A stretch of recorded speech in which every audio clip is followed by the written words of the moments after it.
Hello. Is that working now?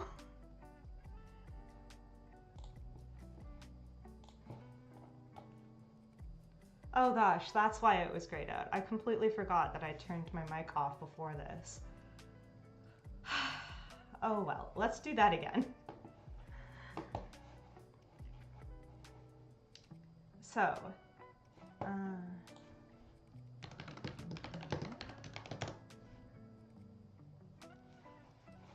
la, la, la, la.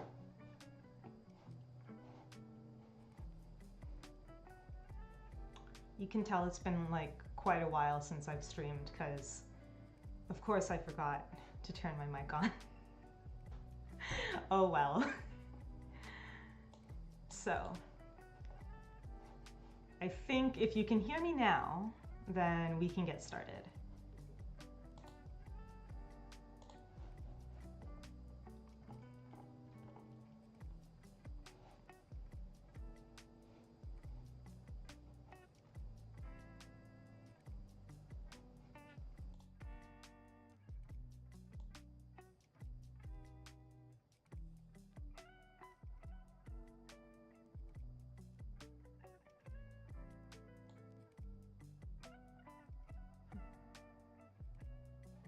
Hello.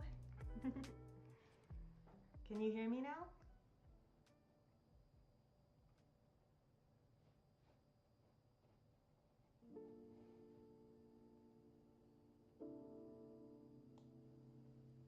Possibly if I turn it up a little bit, you can hear me better. Is that good? Oh, amazing. Thank you. Thank you for helping me troubleshoot. I can't believe I forgot to turn my microphone on. That's like such a... You can tell I haven't streamed in a while because I forgot something super simple. That would have been bad. Thank you so much for helping me troubleshoot. So yeah, today's stream is basically going to be about the perfect query letter. On my website, Studio Solulu, I have a bunch of articles for publishing advice, all of these ones right here, for instance, how to avoid bad comms, my process for reading queries, kind of an entire article on what the call, like what you should expect on the call. But today we're going to be going through my very first one, which is the perfect query letter, which is if I were to write a query letter. And basically this whole query letter thing is like my example of what pieces are part of the puzzle that you're trying to build when building your query.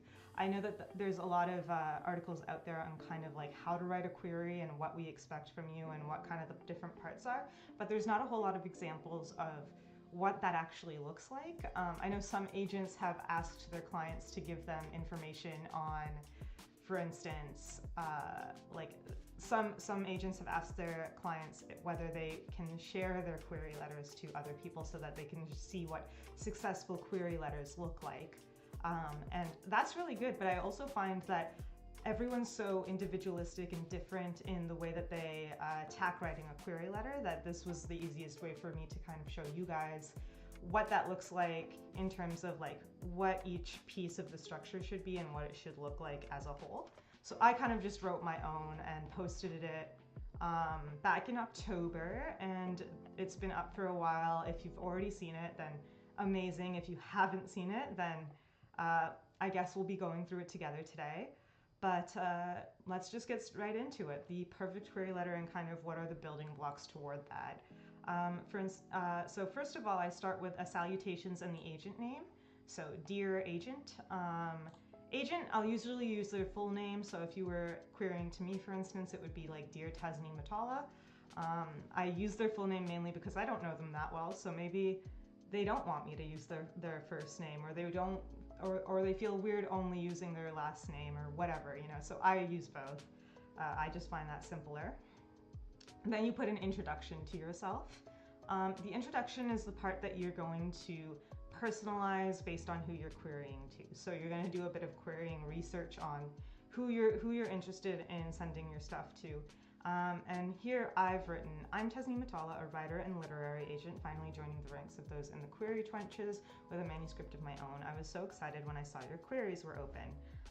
And then right here is the part where you would personalize. I really think we have a similar taste in books and writing style based on a couple points from their manuscript wish list or books or authors the agent has represented or loved.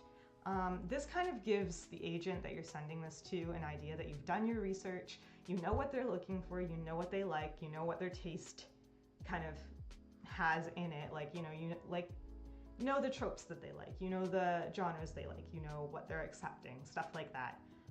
Here at the very end, I've just said, I hope I'm right, because I'm a person who kind of, is conversational in a lot of my letters. So a lot of this is going to sound very conversational. This is another reason why I find that seeing successful query letters can be very interesting, because they all have such different voices. Some sound very professional, some sound very informal, but it really depends on who you are. So I added that. Then the next section is going to be an introduction to manuscript, the age group, title, genre, and comps. And you're going to want all of this in this one paragraph. So here I said, I present to you my YA novel, and then you put your book title in all caps. That combines elements of fantasy and romance in an urban setting akin to my spiritual home, Toronto, but with magic. So we've already got the age group, the title, the genre. So I say you could call it an urban romantasy even, because that's kind of all the genres that it's using, but it's mostly focused on that romantasy part in a city. It has fantastical aspects, there is magic in this world. And then I share my comps for it. So what I've done with my comps here is, it's the romance of Anne and Levi and Ace of Shades combined with the stakes of Nina's rescue of Matthias and Six of Crows. Essentially, I've picked two comps, Ace of Shades, Six of Crows, and told the agent what parts of those books I'm specifically referencing in terms of their similarities, in terms of being comparative titles. So you want to be as specific as you can with that, just because, like, you can say like, oh, my book is like this book, but like how? What part of it is kind of from, what part of that book do you feel that yours has in it? Is it like, for instance, the genre mainly? Is it kind of the witty humor? Is it the narration style? Is it the lush writing? Like, what part of that book are you comping to specifically? So then they have an idea of what to expect when they go into your sample.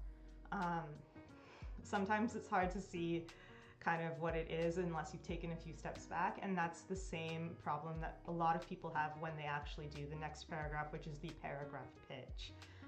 Here I've written a really, really quick kind of guideline for what a pitch looks like. Its character must go up against antagonistic force to get goal before stakes happen. And then in between all of that, you can include key character facts and world building facts and stuff like that. Judy, yeah, 2 comps is good. Some people use 3 as well. 2 to 3 is a really good rule of thumb. So I would stick with somewhere around that number. Anything more is kind of just like unnecessary. So you're gonna wanna find at least 2, if you can, 3 really, really good comps for your book. So the paragraph pitch, again, just antagonistic force, goal, and stakes, and who your character is. Who is your character and why do we care about them? What do they want? And what will happen if they don't get what they want? So that's kind of the base structure for a pitch. The pitch I have here is, the world has magic and the major family wants to control it all. Ray leads a double life. On one hand, she's the illegitimate daughter of a crime lord, fronting as a bartender as she wields guns and pushes drugs at one of the family's fronts. On the other, she's the innocent girlfriend of Caden, a really sweet barista who doesn't quite know what she does for a living. As she straddles both lives trying to escape her heritage, Ray finds out her desires might be her family's desires too. Caden's sisters just manifested raw magic. Now with a target on the back of the family she actually wants to be a part of, Ray rushes to save them before it's too late. So again, we know who our character is, we know what they want, we know what's getting in the way of what she wants, and we also know what her goal is at the end of this before something bad happens, essentially, before the stakes happen. So that's kind of a pretty decent breakdown of what a pitch is gonna look like. And then after that, we have a short bio.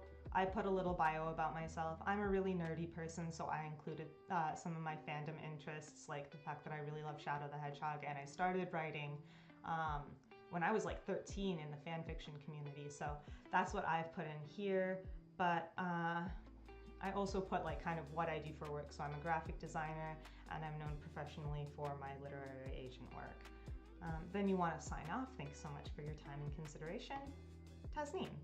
So it's pretty simple. These are just kind of the building blocks and you can write them however you want, but these are how you're going to want to present them and what information you're going to present. I hope that was really helpful. Does anyone have questions about kind of anything about this query letter so far? I'll give it a minute in case you guys want to type.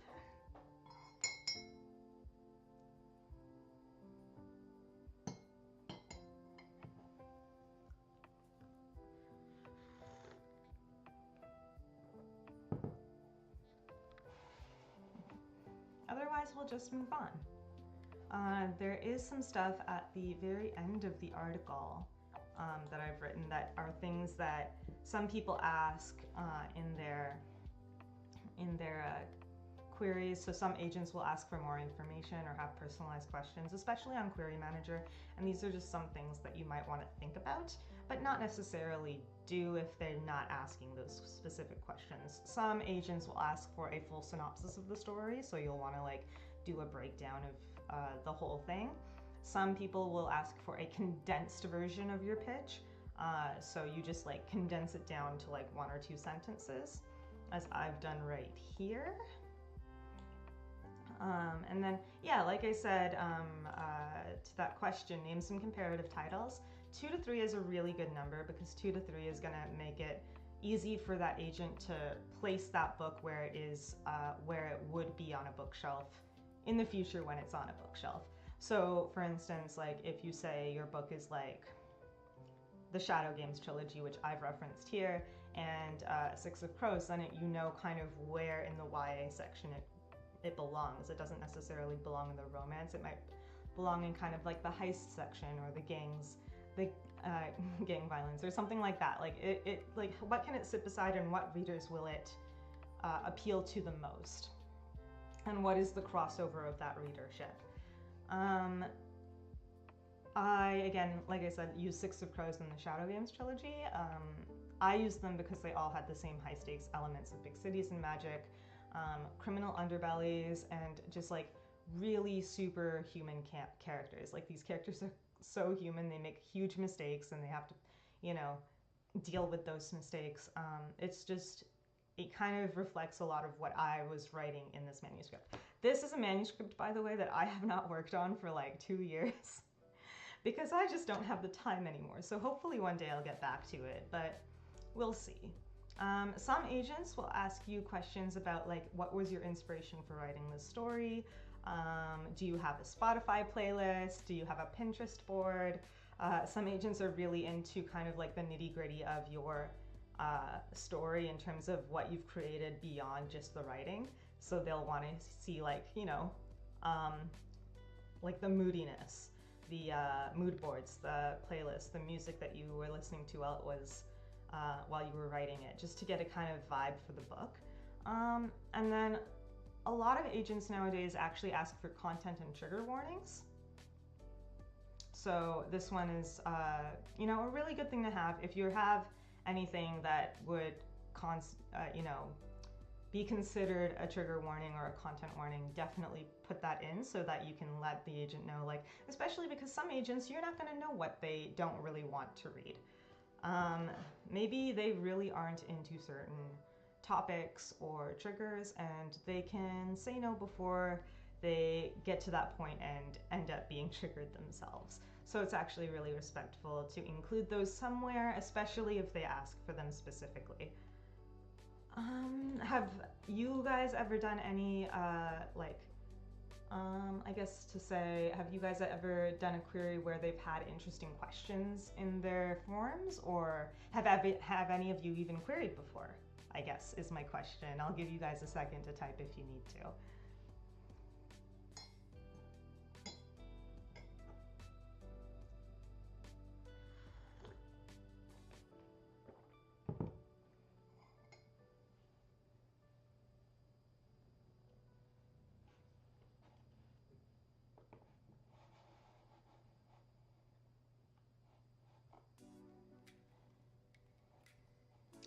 I don't think anyone has anything to say, so we'll just move on. I hope something about this aspect of the stream today helped you guys out, gave you some new information in terms of writing query letters and how to go about doing it. And again, you can find this article on my blog, so studiosolulu.com, if you want to reference it for your own query letter later on. But otherwise, let's take a short break and I'll be back in about 5 minutes with some more stuff. Ooh, your computer froze. Did you miss anything that you want me to repeat? This whole stream will be available on my backlog of live streams, so if you missed anything, you can definitely go back and rewatch. Sabrina, do you think personalization for the query to the agent is important? It seems like every agent feels differently. Well, you might have missed the first part here, but in the introduction, this is the part that I personalized toward the agent specifically. I introduced myself as a writer and literary agent. I introduced the fact that I have a book that I think that they would really love, and I specifically say something from their manuscript wish list or books that the agent has represented or loved in order to kind of connect with them in some way. I think a lot of agents want to know that you've done their research, essentially. They want to know that you've done your research and that they are being queried for a specific reason, as opposed to just kind of like, you know, coming in and querying you because you're part of the genre, you represent the genre that they have. Maybe you're not part of the genre that, like for instance, like I guess fantasy, there's high fantasy, low fantasy, steampunk, there's all different types of fantasy, and you see that they're accepting fantasy. But then you didn't, you know, tell them why you were querying them specifically. It really helps when you've done that research. Yeah, no problem. Should you say if this is a multiple submission, or is that just a given in the industry? Honestly, personally, I expect things to be a multiple submission, but if you say that at the end of your query letter that this is a multiple submission, it doesn't hurt or do it. Like it's not like a boon or a bane to you to include that information. It's actually really helpful for some people, but I personally always assume that you've submitted it to multiple people, because that's how we do submissions. We submit to multiple editors at a time, and they all hopefully will look at it within the same time period. So I think if you add that information, it's not a hindrance to you, but you don't have to.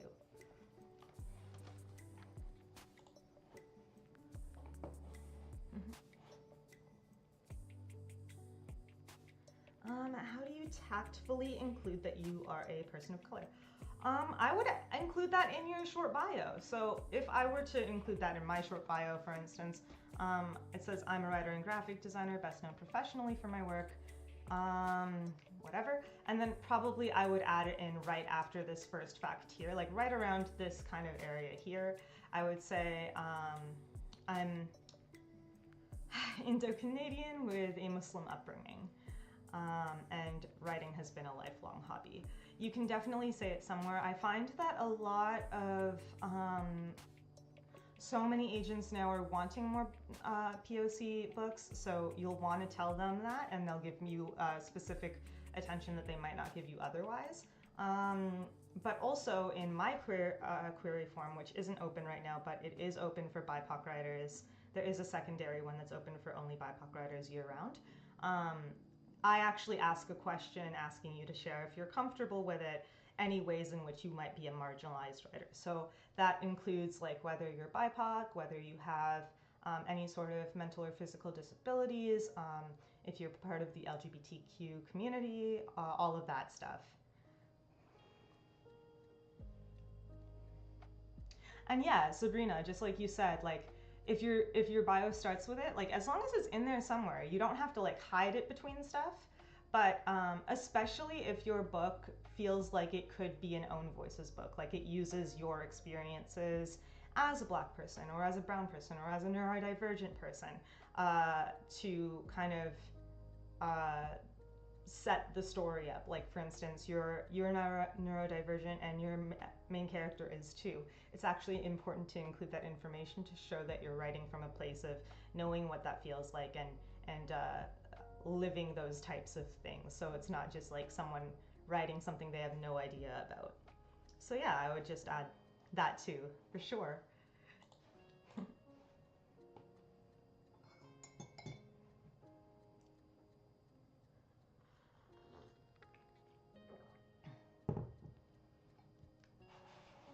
All right, I'm gonna take a little break just for 5 minutes and we'll be right back. Please have more questions because we're about to do a Q&A while I get my bullet journal together for December, the very last month of this very tumultuous year. So I'll be right back. And if you don't have questions, maybe think of some while I'm gone. Thank you so much. I will be right back.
So yeah, here we go. We're back online with some stickers and my bullet journal that we'll be doing today. I have my December layouts to go through still that I haven't done yet.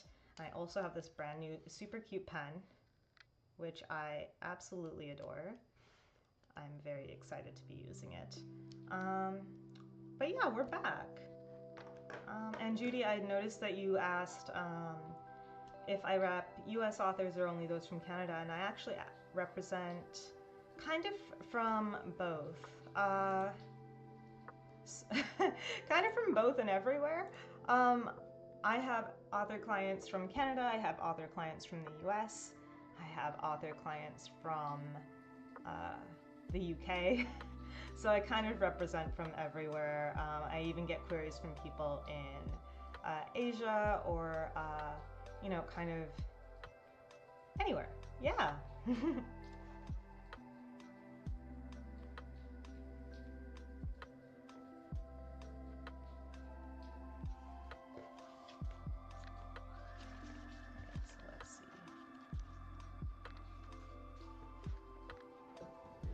All right, another question. It was another agent on Blue Sky stated it was hard to sell contemporary at the moment. If you have a manuscript that is on a list of not currently sought after, what would you include to make them look at your manuscript? This is an interesting question because I feel like as much as there's trends in publishing, there's never ever a time where something would never be completely looked at. Like, we'll still look at stuff, but we might debate based on what's currently trending, whether to take it on or not.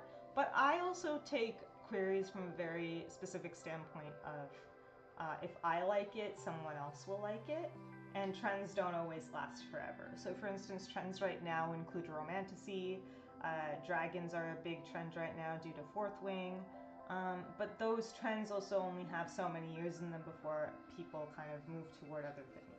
So it depends on what contemporary you're writing too. Like, is it contemporary YA? Is it contemporary adult? But it kind of depends, because I feel like those are always going to do well, but it depends on how confident you are with your own manuscript as well. I wouldn't necessarily do anything to make someone look at your manuscript other than the normal stuff that you would normally do in a query letter to get someone interested in your manuscript. All right, if the manuscript is the beginning of a trilogy or series, should you mention this even if the others aren't fleshed out? If so, what suggestions do you have for this? So the big thing with trilogies or any kind of series is that you want the first book to work as a standalone, but have enough intrigue for there to be more books to come. Because a lot of publishers will basically say, they're interested in maybe doing a series with you if the first book does well. So you want that first book to be a really good self-contained book, a standalone novel, and if that book does well, they might greenlight a second and third book. You'll want to have outlines for them, as not super detailed, but like definitely like an idea of where you want it to go if it does get greenlit for another book. In which case, that'll be something that you and the publisher will talk about between yourselves. It's not really an agenting part. Like, it's not really, like, the agent will like do the deal for it if they ask for more books. Sometimes you can get a 2-book deal right out of the gate if they find that there's enough excitement in the publisher's office for it. But it kind of depends, yeah.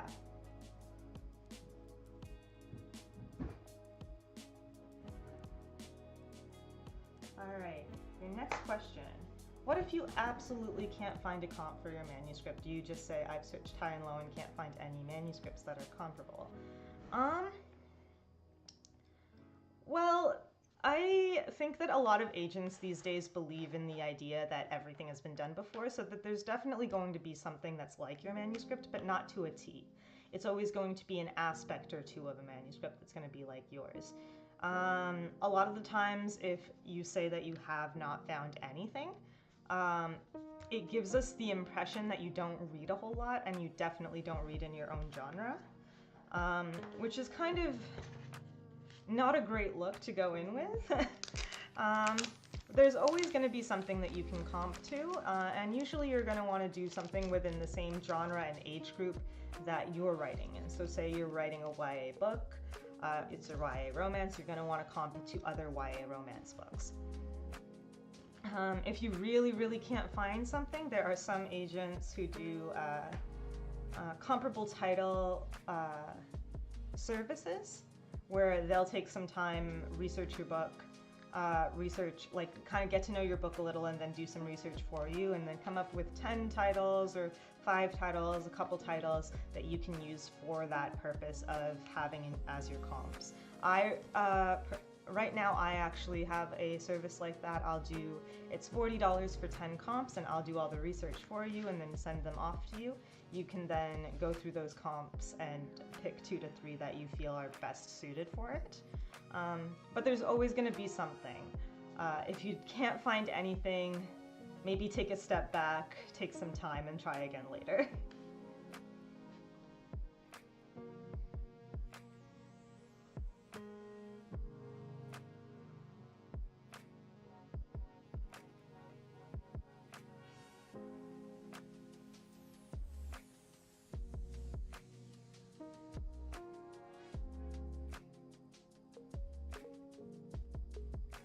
I think what I'm gonna do for this is a pink and blue theme because I feel like I can never go wrong with those color schemes.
Yeah, if anyone else has any questions they'd like to ask, absolutely go ahead. Sabrina, on a recommendation, I tried ChatGPT for comps based on story elements and published in the last 5 years. It did not work. Yeah, I wouldn't expect ChatGPT to be much help just because it only knows what it knows, and if it hasn't read books, it's not going to know them. What a really good, what a really good resource is for comps actually is Novelist. It basically finds books that are like your book based on genre or tropes or stuff like that. You can even do something like that through something like Goodreads or Fable. There's a lot of different resources for finding books that are similar to other books. Like, if you liked this book, you will like this book because it has these specific things in it. So definitely would be helpful. But yeah, I would find that, yeah, just like you kind of found, ChatGPT is going to know older things and not newer things because I don't think they have the rights to be able to throw entire books into there yet. But yeah, those are some places where you could definitely look for yourself and see if you can do some research. And like I said, like a lot of other agents, including myself, have services that are provided for comps specifically. So if you're really having some trouble, definitely think about maybe getting someone on your side with that, just to help a little bit.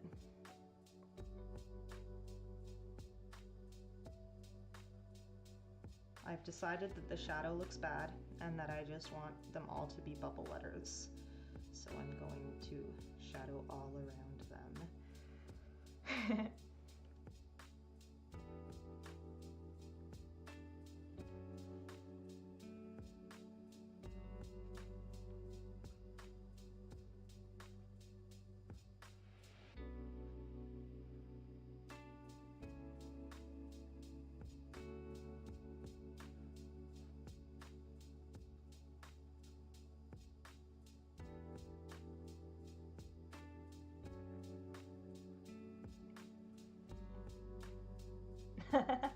Honestly, bubble letters are like super, like I was impressed with bubble letters when I was a kid for sure. I think I had an entire notebook that was just filled with me trying to write in specific types of styles. And a lot of those pages were dedicated to bubble letters. Yeah, I think that looks better than the shadows. The shadows did not come out that well. That's cuter, for sure. I make a lot of mistakes when I'm bullet journaling, to the point where sometimes I'm like, why did I bother? But all the layouts always end up coming together sooner or later. Oh yes, I forgot the heart. The other side of the heart.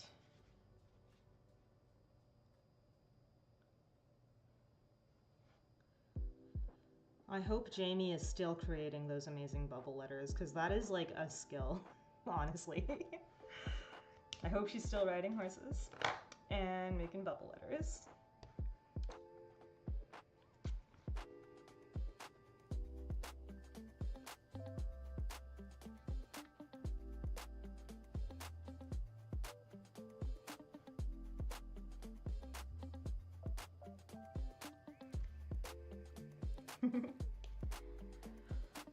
So lately I've been thinking a lot about kind of where I want my own writing journey to end up, because I'm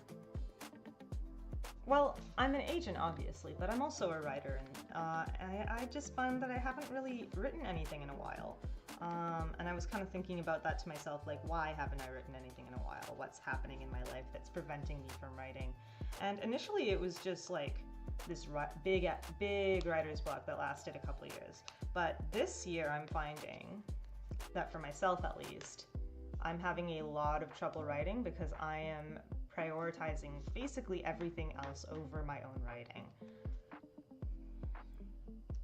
So I'm prioritizing my clients, which is a good thing. I'm prioritizing contracts and negotiations and edits and things like that. I'm prioritizing queries. I'm prioritizing lots of different things. And I'm prioritizing, obviously, making money, because agents don't get paid a salary, as you might know, and so we usually make our money through something else. So I've been prioritizing making money as well. Looking for jobs, doing freelance, doing a lot of speaking gigs and stuff like that. But I realized, yeah, that's the main, like, kind of roadblock for me right now in this year is literally just money. Which is kind of unfortunate. But what do you guys feel about writer's block? Do you have any opinions about that? Any struggles? Because I know I've been struggling this year for sure.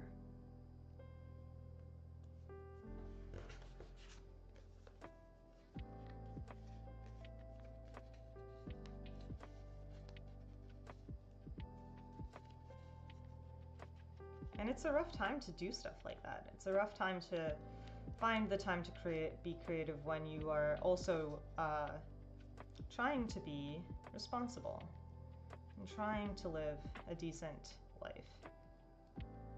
It's just a hard time.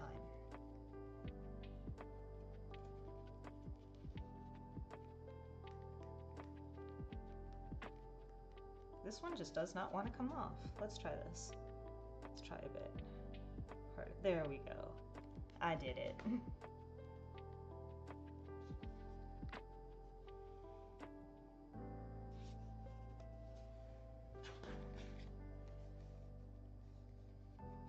Sabrina says, I heard a while ago that there's no writer's block, only story block. And that if your story is stopped, it often means you wrote something that didn't make sense for your character. Honestly, I definitely feel like that. Mine is like barely a block. It's basically just like finding the time to be able to use to be creative, for sure.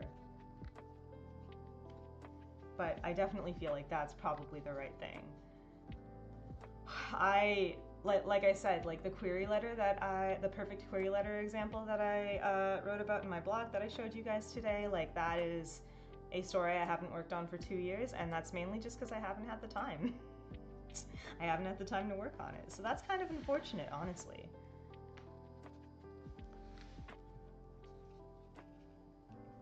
December.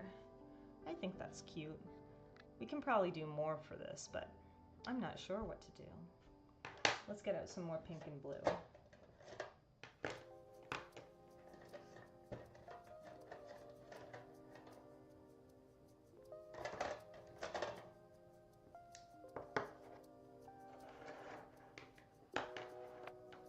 Write anything is great advice, honestly. Like, no matter what it is, like, I find when I'm having trouble being creative, I just go into any document that I've been working on or that I want to work on and even just edit around and fiddle around with stuff. It's really, really helpful for figuring out where things are going and what you already wrote to kind of, it's like, you know, it's kind of like history, like knowing your past to know where you're going in the future. It's very, very helpful to do stuff like that too, for sure. This one's not open yet. One sec, I'll switch it up. Here we go. This one is.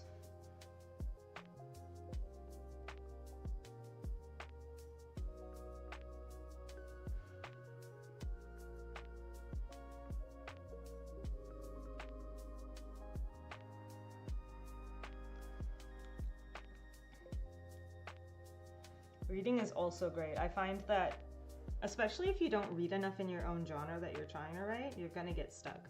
There was an author who said that reading while writing was a bad idea for him. I don't remember who that was though. But yeah, working on separate manuscripts, I have multiple going on at any given time. And just swapping around, giving yourself a different view. Or even, what used to help me a lot, and I haven't done this in a while, but what used to help a lot is literally just changing the font or the color of the font or the font style, something like that, like seeing it in a completely different new light without having to take that extra time to do it. That was always really helpful too.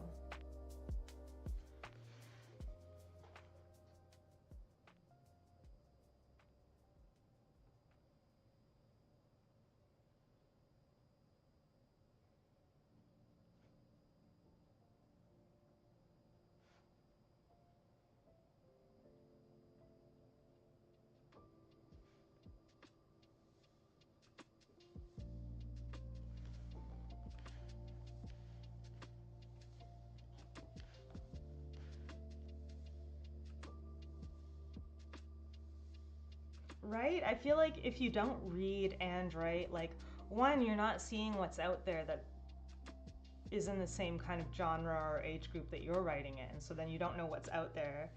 But then also, like, it's so boring. Alright, I think we're good here for now. Let's get to the next page. In my bullet journals, I always do like a life bingo. So I haven't, I filled this one out, but I didn't actually cross off anything. So let's actually cross all this stuff off together. Why not? Because honestly, I did do a lot of stuff this last month, and I just completely forgot to actually, you know, say that I did.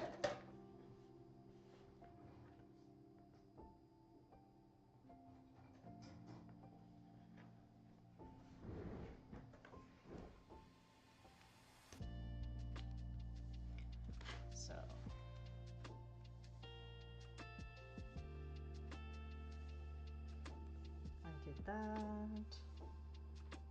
Definitely did that. And that.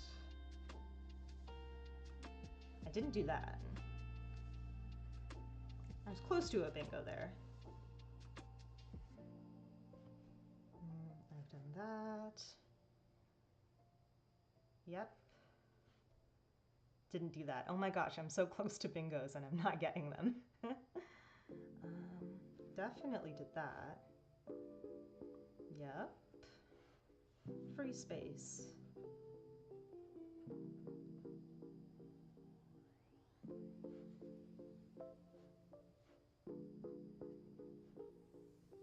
My theme for this past month was, as you can tell, Instagram and pretty pictures. I like them a lot, actually.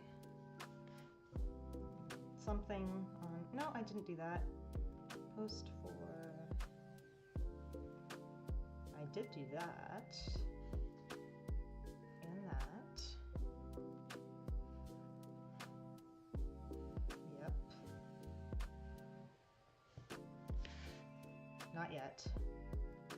Did that. This one says clean under my bed, and that's literally just because I have a cat and I have to clean under my bed way more often because she loves hiding stuff down there. You know, that's a good question. I don't actually give myself anything if I get a bingo. It used to be that I would reward myself with like an extra bubble tea or something, but that's not really a thing anymore. I think it's just like this weird, like, kind of like a checklist. Like, you know how people have to-do lists and they love just being able to cross something off of it? It's like I get that dopamine hit literally just from crossing things off. It's actually really fun. All right, amazing. Well, I feel like I'm close to a bingo somewhere, but not quite. Oh wait, no, I do have one.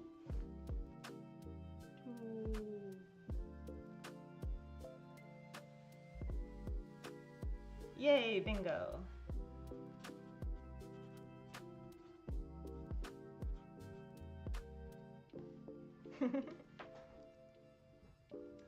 Time for a prize. What do you guys think I should reward myself with? Any suggestions that don't cost money?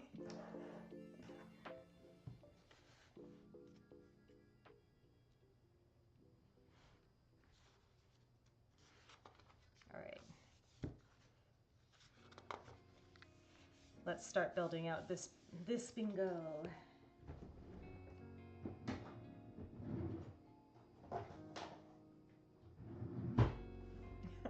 A nap, oh my god, honestly. I love naps.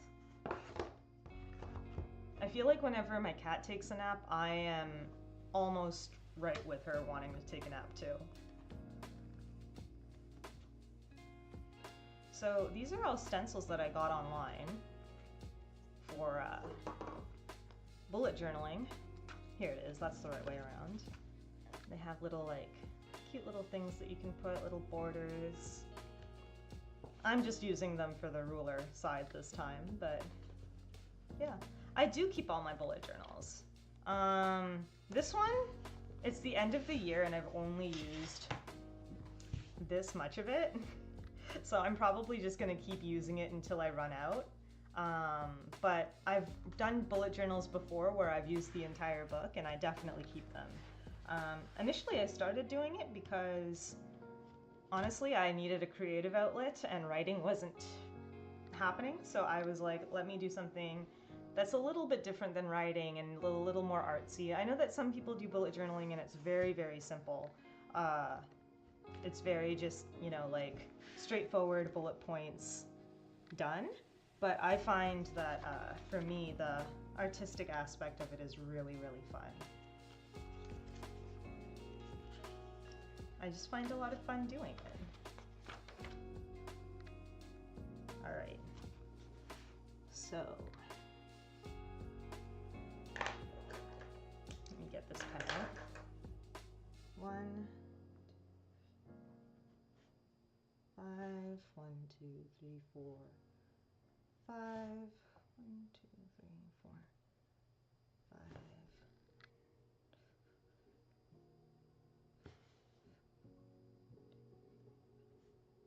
5. There we go. But yeah, I have them all on my bookshelf actually. And they're really fun to keep and do. Actually, this one bleeds a lot, so I won't use that one for the outline. I'll use, actually, I'll use this one.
think.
Today's bullet journal is sponsored to you by Moku Moku.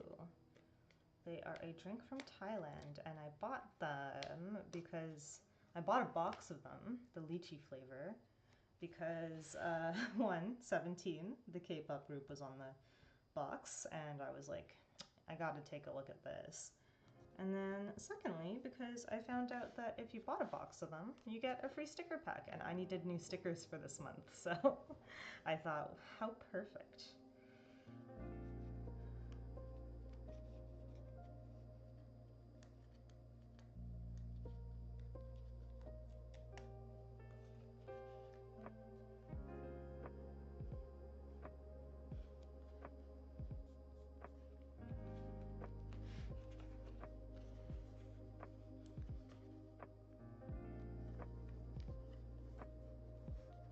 I want this guy to go right here.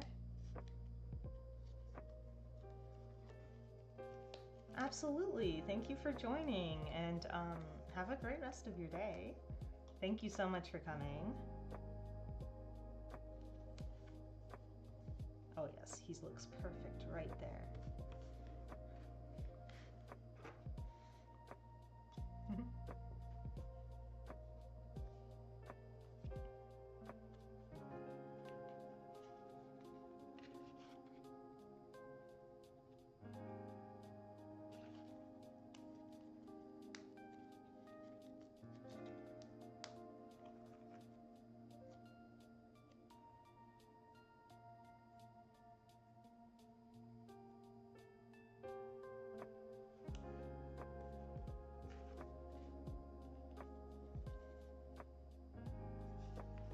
Should I use any more on this page?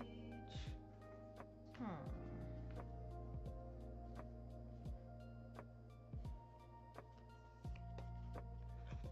think I want this one over here, if I can get it off.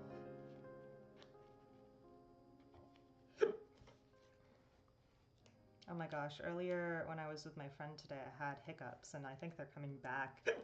Oh no.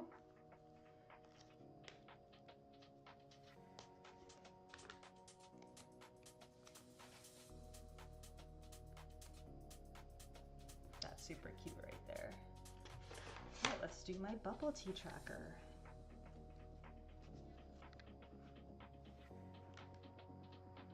So I have a bubble tea tracker because honestly I used to buy bubble tea way too often. And now I have a counter. Oh my gosh, my husband gets the most aggressive hiccups. It's wild for everyone involved. Honestly, that's how it felt like when I was with my friend earlier today. Just randomly happened while we were like sitting on her couch talking about Arcane, and just out of the blue, and I was just like trying to get through an explanation of lore, and it just was not happening. Because we were talking about how, in case you're interested in Arcane and League of Legends, but we were talking about how Mbess is a new champion, and we were watching the music video and everything, and then I was trying to explain the lore from the music video because my friend does not play League and has nothing to do with League except for Arcane, whereas I used to play League, so I know some things. And the whole explanation, the entire time, I was just dying of hiccups. It was not good.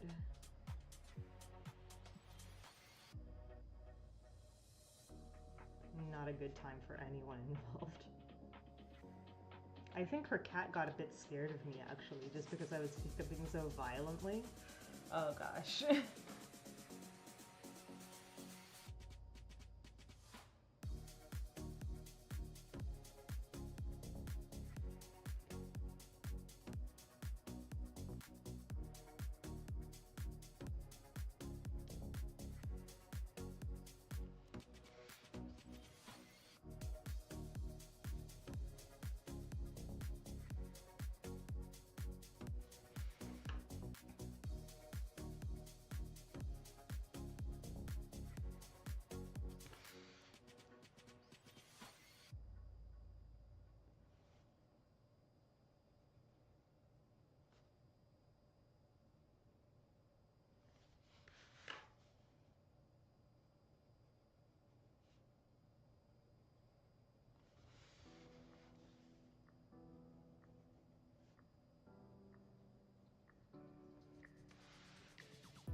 Let's actually do this in marker.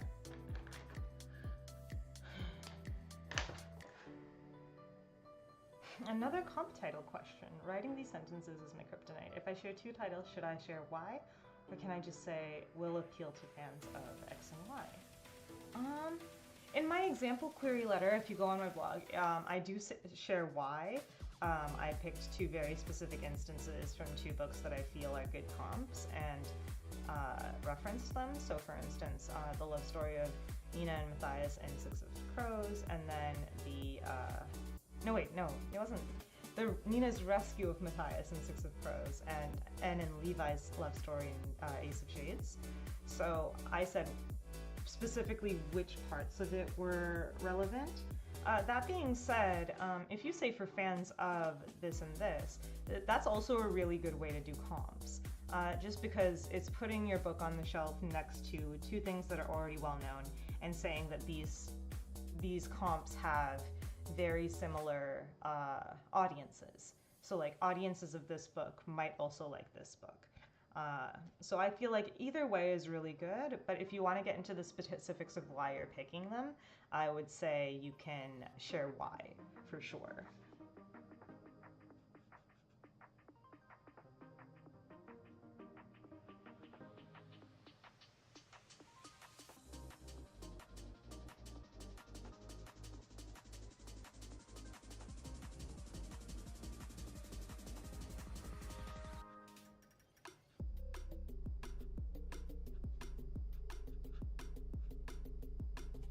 So you can kind of pick like which way you want to go about doing it, but either way is good. I think saying why, or at least having like a little bit of why, helps a lot.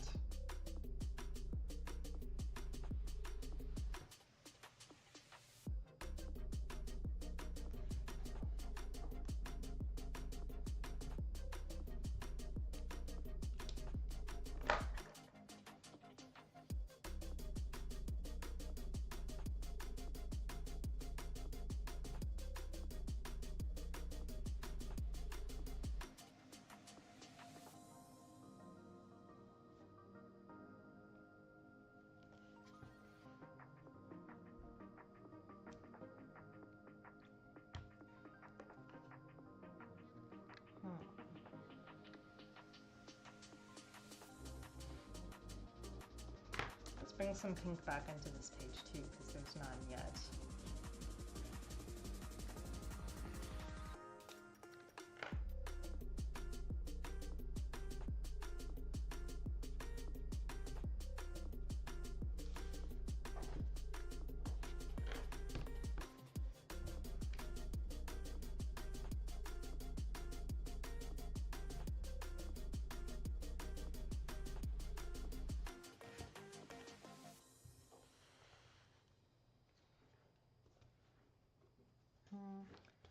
Actually,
I've actually never used these lines before. I wonder what it'll come out like.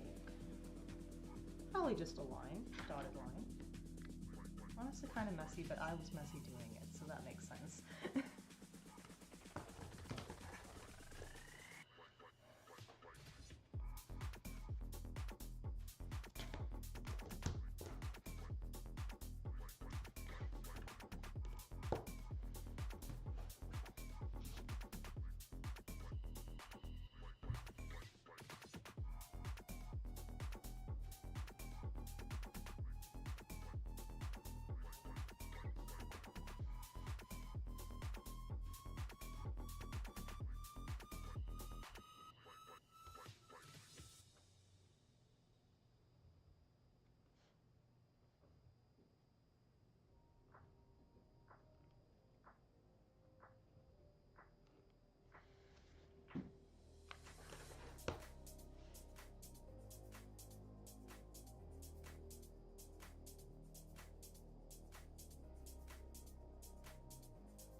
there aren't any other questions by around 8:30, we might just end the stream early.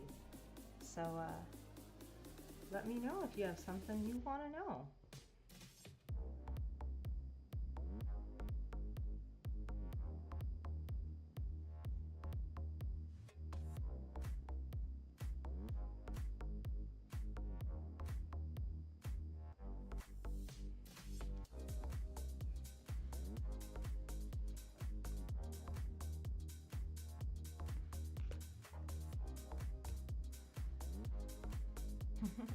Yeah, no problem at all. I'm gonna do them a bit more regularly, hopefully this winter. Just like, you know, either I was thinking monthly or every 2 weeks or monthly, something like that.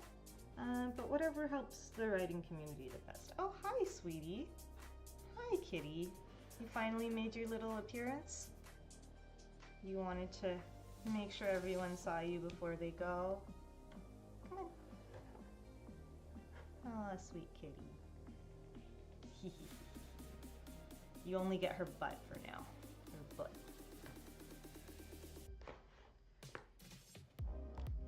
But yeah, no problem at all. I'm glad, I hope this was helpful. And enjoyable.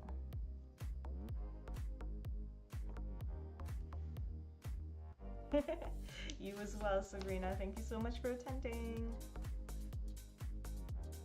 Cat wants to know what's up. Hi, kitty.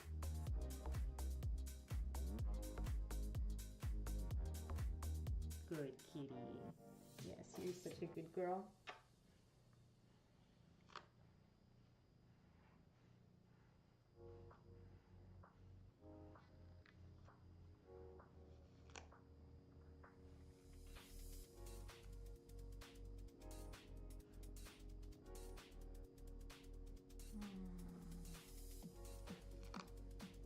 Kitty.